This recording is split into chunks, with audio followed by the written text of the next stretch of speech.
মানুষের ক্রোমোজোমের সংখ্যা কয়টি? 12 জোড়া, অপশান 16 জোড়া, তৃতীয় অপশান 22 জোড়া, চতুর্থ অপশান 23 জোড়া। সঠিক উত্তরটি হলো 23 জোড়া। পরবর্তী প্রশ্ন, নিম্নের কোনটি শীতলতম গ্রহ হিসেবে পরিচিত? প্রথম অপশান ইউরেনাস, দ্বিতীয় অপশান শনি, তৃতীয় অপশান বুধ, চতুর্থ অপশান মঙ্গল। এই প্রশ্নের সঠিক উত্তরটি হলো ইউরেনাস। ইউরেনাস গ্রহকে শীতলতম গ্রহ হিসেবে পরিচিত বা বলা হয়ে থাকে। পরবর্তী প্রশ্ন, নিম্নের কোনটিকে নীল গ্রহ বলা হয়? প্রথম অপশান মঙ্গল, দ্বিতীয় অপশান বুধ, তৃতীয় অপশান শনি, চতুর্থ অপশান পৃথিবী।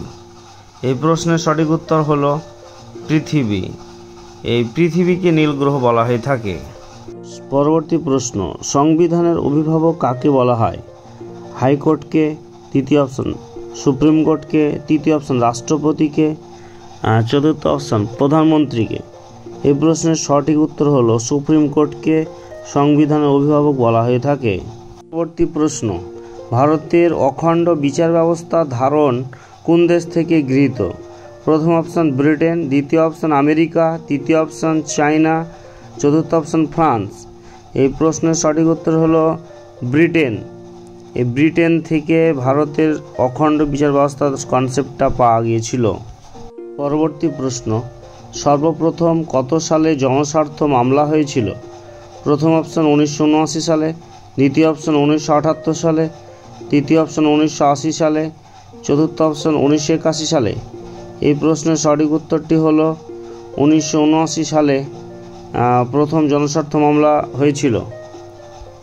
পরবর্তী প্রশ্ন, সুপ্রিম কোর্টের বিচারপতিরা কত বছর বয়সে অবসর নেন?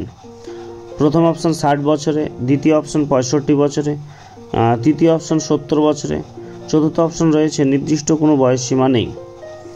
কিন্তু এই প্রশ্নের সঠিক উত্তর 65 বছর। 65 বছর বয়সে সুপ্রিম কোর্টের বিচারপতিরা অবসর গ্রহণ করেন। পরবর্তী প্রশ্ন, কিসের ভিত্তিতে বিচারপতিদের বেতন কমানো যায়? প্রথম অপশান জরুরি অবস্থায়, দ্বিতীয় অপশান আর্থিক জরুরি অবস্থায়, তৃতীয় অপশান রাষ্ট্রপতি চাইলেই, চতুর্থ অপশান সব সময়।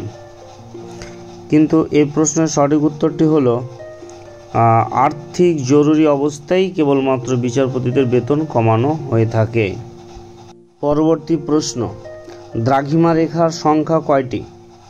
প্রথম অপশান 180টি, দ্বিতীয় অপশান 280টি, তৃতীয় অপশান 360টি, চতুর্থ অপশান 460টি।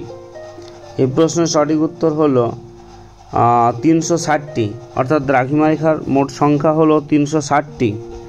পরবর্তী প্রশ্ন, গঙ্গা উপন্যাসটির রচয়িতা কে? প্রথম অপশান সমরেশ মজুমদার, দ্বিতীয় অপশান সমরেশ বসু, তৃতীয় অপশান মানিক বন্দ্যোপাধ্যায়, চতুর্থ অপশান শীর্ষেন্দু মুখোপাধ্যায়। এখানে সঠিক উত্তরটি হলো সমরেশ বসু, যিনি এই উপন্যাসটি রচয়িতা করেছেন, যার নাম হলো গঙ্গা। পরবর্তী প্রশ্ন, কাকে ভারতের প্রথম স্বদেশী কার্টুনিস্ট বলা হয়? প্রথম অপশান কুট্রিকে, দ্বিতীয় অপশান শঙ্করকে, তৃতীয় অপশান চণ্ডী লাহিড়িকে, চতুর্থ অপশান গগনেন্দ্রনাথকে। এই প্রশ্নের সঠিক উত্তর গগনেন্দ্রনাথকে প্রথম স্বদেশী কার্টুনিস্ট বলা হয়ে থাকে। পরবর্তী প্রশ্ন, স্বামী বিবেকানন্দ কত সালে জন্মগ্রহণ করেন?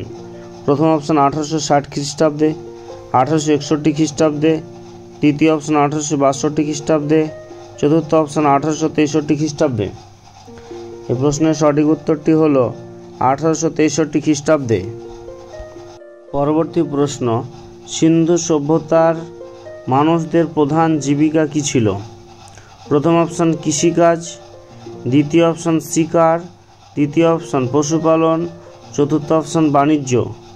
এই প্রশ্নের সঠিক উত্তরটি হলো কৃষিকাজ, অর্থাৎ সিন্ধু সভ্যতার মানুষদের প্রধান জীবিকা ছিল কৃষিকাজ।